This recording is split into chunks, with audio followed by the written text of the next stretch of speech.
नमस्कार मैत्रिणींनो, रुपालीच रेसिपीमध्ये तुमचं स्वागत आहे. आज विशेष म्हणजे मी तुम्हाला लोणचं कसं टाकायचं कैरीचे ते आज दाखवणार आहे.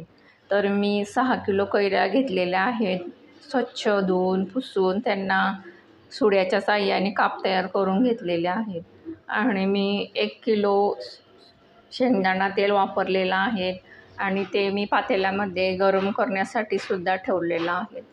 तर तेल गरम होण्यासाठी छान असं मस्त गरम होऊ द्यायचं. बघा, तेल छान असं मस्त तापून झालेलं आहे. तर मी गॅससुद्धा बंद करत आहे आणि पातेलेसुद्धा मी उतारून घेत आहे गॅसवर. बघा, मी 1 चमचा पोहे खाण्याचा मेथीदाणे घेतलेले आहेत. ते छान असे तेलामध्ये होऊ देऊया आणि चमच्याच्या साहाय्याने त्यांना ढवळून घ्यायचं. बघा, यामध्ये मी 2 ते 3 लवंगा टाकलेल्या आहेत आणि आता यामध्ये मी 100 ग्रॅम मोहरीची डाळ घेतलेली आहे. ते सुद्धा त्या तेलामध्ये टाकून द्यायची. बघा, मी 100 ग्रॅम चोपा घेतलेल्या आहेत आणि मिक्सरमध्ये बारीक करून घेतलेले आहेत. ते सुद्धा यामध्ये ॲड केलेले आहे आणि चमच्याच्या साहाय्याने एकत्र करून घ्यायचे. आता यामध्ये मी विलायची आणि मिरे हे सुद्धा ॲड करणार आहेत. मसाला धने पावडर घेतलेले आहेत मी 100 ग्रॅम. हे सुद्धा गरम तेलामध्येच टाकायचं, जेणेकरून लोणचं हे 1 वर्ष टिकायला हवं.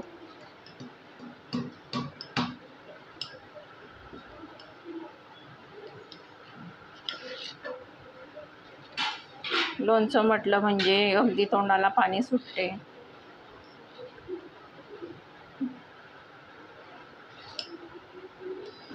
वेलची पूड आणि मिरे आणि लवंगा हे मी तिघी मिक्सरमध्ये बारीक करून घेतलेलं आहे. हे सुद्धा यामध्येच ॲड करायचं. अगदी सुगंधित वास येत आहे मसाल्याचा.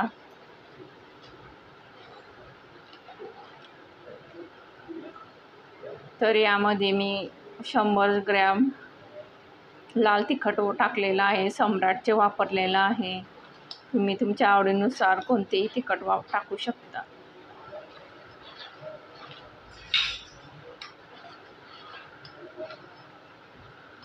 बघा, किती मस्त असं लाल चटक दिसत आहे.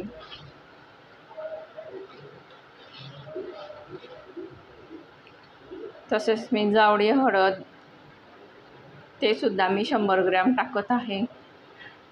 जावडी हळद टाकल्याने लोणचं सुद्धा छान असं 1 वर्ष टिकण्यासाठी मदत होते.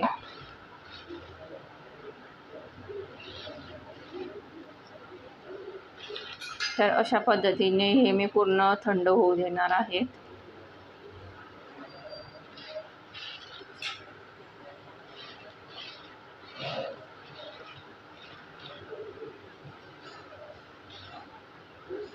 मी 1 छोटा चमचा पोहे खाण्याचा हिंग टाकत आहे. पावडरच वापरलेली आहे मी.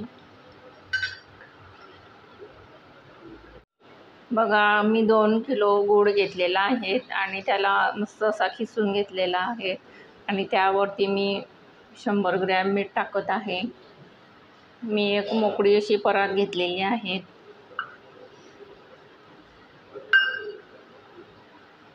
बघा, हे तेल थोडं गरम आहे, त्यासाठी मी या परातमध्ये गूळ आणि मीठ टाकून घेतलेलं आहे. तर हे तेल मी यामध्ये टाकून घेणार आहे. बघा, अशा पद्धतीने पूर्ण टाकून घ्यायचं, जेणेकरून तेल हे पटकन थंड होईल त्यासाठी. आणि चमच्याच्या साहाय्याने एकत्र करून घ्यायचं.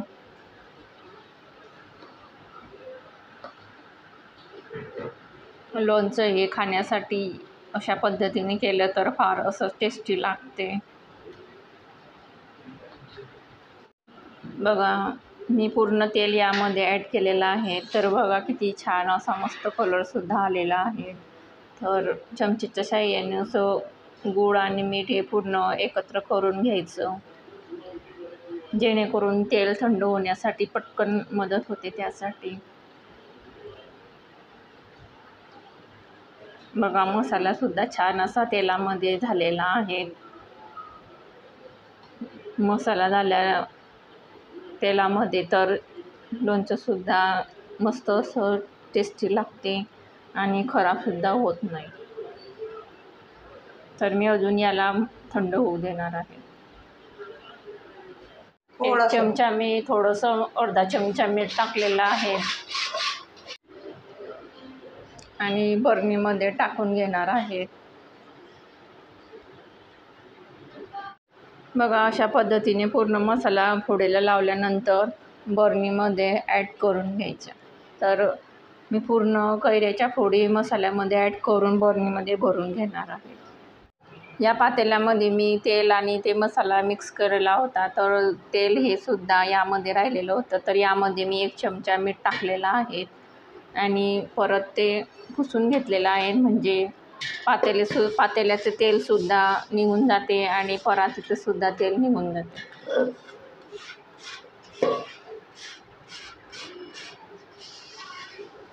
तर अशा पद्धतीने पूर्ण पुसून घ्यायचं आणि बरणीमध्ये टाकून द्यायचं. बघा मी पूर्ण लोणचं बरणीमध्ये भरलेलं आहे आणि मीठ परातीचे सुद्धा मी यामध्ये ॲड केलेलं आहे. तर लोणचं हे छान असं मस्त तयार झालेलं आहे. बघा आम्ही बरणीमध्ये लोणचं भरल्यानंतर एक कॉटनचा रुमाल आणि बारीक चाळणी ठेवलेली आहेत, कारण की त्यामध्ये थोडीशी हवा जाण्यासाठी, म्हणजे लोणचं खराब होणार नाही त्यासाठी. तर मी तुम्हाला दाखवत आहे की लोणचं कसं तयार झालेलं आहे 2 ते 3 दिवसात. बघा तुम्हाला दिसतच असेल, बरणी एकदम फुल भरलेली होती आणि आता पूर्ण अशी थोडी खाली झालेली आहे, म्हणजे गुळाला पाणी सुटलेलं आहे. तर मी तुम्हाला काढून दाखवत आहे चमच्याच्या साहाय्याने. चमचासुद्धा स्वच्छ घ्यायचा, जेणेकरून लोणचं हे खराब होणार नाही त्यासाठी. तर बघा किती मस्त असं लोणचं तयार झालेलं आहे, अगदी तोंडाला पाणी सुटेल असं. तर मी तुम्हाला एका वाटीमध्ये काढून दाखवत आहे. बघा किती मस्त असं लोणचं तयार झालेलं आहे. बघा अगदी तोंडाला पाणी सुटेल असं लोणचं तयार झालेलं आहे. तर साधं चटणी पोळी सोबत तुम्ही लोणचं तोंडी लावू शकता आणि नुसतं लोणचं पोळीसुद्धा खाऊ शकता. तर अशा पद्धतीने मी लोणचं तयार करून दाखवलेलं आहे. तर अजूनसुद्धा तुम्ही जास्त दिवस झाल्यानंतर हे लोणचं जास्त असं मस्त असं टेस्टी लागेल खाण्यासाठी आणि मुरेलसुद्धा. जर हा व्हिडिओ तुम्हाला आवडला असेल कैरीचे लोणचे, तर रुपालीच रेसिपी या चॅनलला लाईक करा, शेअर करा, सबस्क्राईब करा. तोपर्यंत धन्यवाद.